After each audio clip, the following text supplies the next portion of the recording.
કાળઝાળ ગરમીની અસર હવે મતદાન પર પડવાનું શરૂ થઈ ચૂક્યું છે। સૂર્ય તપતા જ મતદાન મથકોમાં સંખ્યા હવે ધીમે ધીમે ઘટવાનું શરૂ થઈ ગયું છે। અમદાવાદ, રાજકોટ શહેરોમાં સૂર્ય પ્રકોપ જોવા મળી રહ્યો છે। ધીમા મતદાન વચ્ચે ગરમી પણ જાણે કે ગ્રહણ લગાડી રહી છે। શહેરી મતદાતાઓ હવે ઘરમાંથી નીકળવાનું ટાળી રહ્યા છે। અમદાવાદ શહેરમાં તાપમાનનો પારો 43 ડિગ્રીની આસપાસ પહોંચી ચૂક્યો છે। રાજકોટ શહેરમાં પણ લગભગ 41 ડિગ્રીની આસપાસ તાપમાનનો પારો છે। સુરતની વાત કરીએ જ્યાં પણ 41 ડિગ્રી તાપમાન નોંધાયું છે।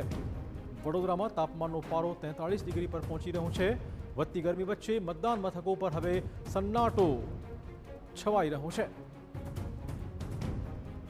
તો જે આશંકા હતી તે પ્રકારે જ અત્યારે વધતી ગરમીની અસર મતદાન પર જોવા મળી રહી છે। મતદાન મથકો સૂના પડી ગયા છે। સવારે જે ઉત્સાહ હતો તે વધતા તાપે જાણે કે ઓસરી નાખ્યો છે।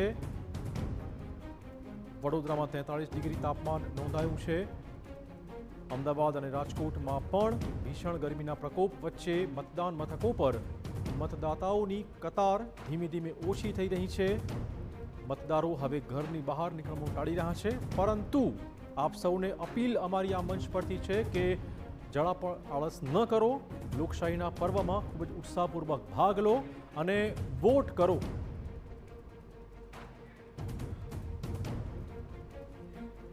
તો ધીમા મતદાન વચ્ચે હવે ગરમી પણ આડે આવી રહી છે।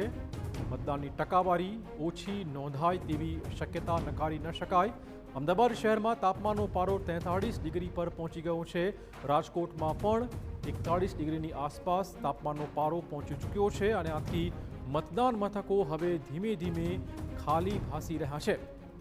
સુરતમાં પણ તાપમાનનો પારો 41 ડિગ્રીની આસપાસ પહોંચી ગયો છે। વડોદરા શહેરમાં પણ 43 ડિગ્રી પર તપી રહ્યો છે સૂરજ। તો આજે મતદાનનો દિવસ છે, પરંતુ આ વધતી ગરમી એ મતદારોને અકળાવી રહી છે, ઘરમાં પૂરાઈ રહેવા મજબૂર કરી રહી છે। જોકે આપણે કહી દઈએ કે ઇલેક્શન કમિશને ખાસી તૈયારીઓ કરી છે। શેડ્સ બનાવ્યા છે, લીંબુ શરબત, ORSના પેકેટ્સ પણ ઉપલબ્ધ છે। આથી મતદારોને તકલીફ નહીં પડે, પરંતુ અત્યારે જે દ્રશ્યો સામે આવી રહ્યા છે ચિંતાજનક છે।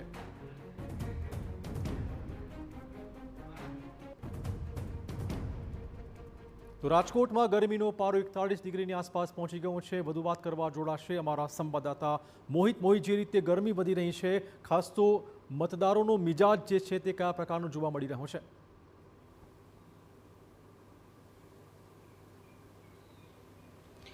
ચિરાગ, આજ સવારથી જ જે રાજકોટમાં નીરસ મતદાન છે તે જોવા મળ્યું છે ને અત્યારે બપોરના 1 વાગ્યાનો સમય થયો છે ને અંદાજિત 42 ડિગ્રી જેટલું તાપમાન રાજકોટ શહેરમાં જોવા મળી રહ્યું છે। તેની સીધી જ અસર છે તે મતદાન મથક પર પણ જોવા મળી રહી છે।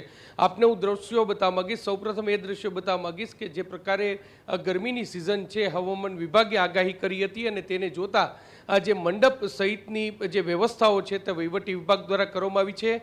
જોકે જે મતદારોની સંખ્યા છે તે ખૂબ જ પાખી મતદાર મથક પર જોવા મળી રહી છે। કેટલાક મતદારો આપણી સાથે છે, તેની સાથે આપણે વાત કરવાનો પ્રયત્ન કરશો। શું કહેશો, કાળઝાળ ગરમી પડી રહી છે, મતદાર મથક પર પણ સંખ્યા ખૂબ જ ઓછી જોવા મળી રહી છે? અત્યારે આ ગરમીના ટાઈમમાં થોડુંક મતદાન થોડુંક પાંખું દેખાય છે, પણ બપોર સુધીમાં કદાચ થોડી ગરમી પછી થોડા લોકો અવેરનેસ આવશે અને બધા આવશે એવું લાગે છે।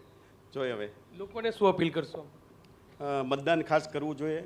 મતદાન એ આપણો હક છે અને તમે મતદાન કરશો તો જ યોગ્ય ઉમેદવારને તમે તમારા સ્થળે લઈ આવી શકશો અને એમની પાસેથી તમે જે અપેક્ષા રાખી હશે એ કામ બધું કરાવી શકશો। સ્પષ્ટપણે વ્યવસ્થા પણ સારી કરવામાં આવી છે, વહીવટી વિભાગ દ્વારા મંડપ બાંધવામાં આવી છે, તેને તડકાથી લોકોને બચાવી શકાય। શું કહેશો આને લઈને?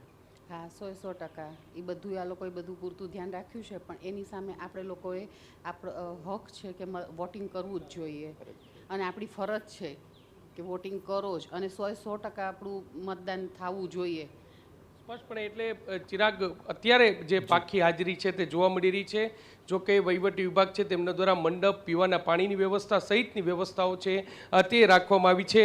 આ જે બૂથ તમે અત્યારે જોઈ રહ્યા છો ત્યાં જે બૂથ નંબર જે 254 જે 26 નંબરનું બૂથ છે અને વોર્ડ નંબર 8માં આવતું આ બૂથ છે। તમે જે મતદાન મથક છે તેની અંદરના પણ દ્રશ્ય જોઈ શકો કે કે જે પાખી હાજરી છે તે જોવા મળી રહી છે. લોકોમાં એક ક્યાંક નીરસતા છે તે અત્યારે જોવા મળી રહી છે. ને આમ પણ રાજકોટ વાસીઓ છે તે બપોરના 1 વાગ્યાથી 4 વાગ્યા સુધી ઘરની બહાર નીકળતા નથી. તેની વચ્ચે અત્યારે જે કાળઝાળ ગરમી પડી રહી છે તેની અસર છે તે અત્યારે મતદાન મથક પર જોવા મળતી હોય તેવું અત્યારે સ્પષ્ટપણે લાગી રહ્યું છે. બીજા પણ કેટલાક યુવા મતદારો પણ છે, આપણે તેની સાથે વાત કરીશું. બેન, શું કહેશો, જે પ્રકારે ગરમી પડી રહી છે કેટલી અસર અત્યારે મતદાન મથક પર જોવા મળી રહી છે? અરે ખૂબ જ અઘરું છે આ ગરમીમાં મતદાન કરવું, પણ તોય મેન્ડેટરી છે આપણે વોટ કરવો, એટલે અમે આવ્યા છીએ અત્યારે વોટ કરવા. બીજા યુવાઓને શું સંદેશો આપશો, શું કહેશો? નહીં, વોટ ઇઝ મેન્ડેટરી. સો ગમે તેવી ગરમી કે ગમે તે સિચ્યુએશન હોય પણ વોટ ઇઝ મેન્ડેટરી, તો આવવું જ જોઈએ. સ્પષ્ટપણે એટલે તમામ જે મતદારો અત્યારે મતદાન મથક સુધી આવી રહ્યા છે તે પણ બીજા અન્ય લોકોને પણ અપીલ કરી રહ્યા છે કે મત આપવો એ આપણી ફરજ છે. TV9 પણ તમામ મતદારોને અપીલ કરી રહ્યું છે કે તમારી ફરજ છે, આપની નૈતિક જવાબદારી છે તે દરેક વ્યક્તિએ નિભાવવી જોઈએ અને મતદાન મથક સુધી આવવું જોઈએ. હાલમાં જે ગરમીની સ્થિતિ છે તેની અસર છે તે ક્યાંક સ્પષ્ટપણે અત્યારે મતદાન મથક સુધી જોવા મળી રહી છે.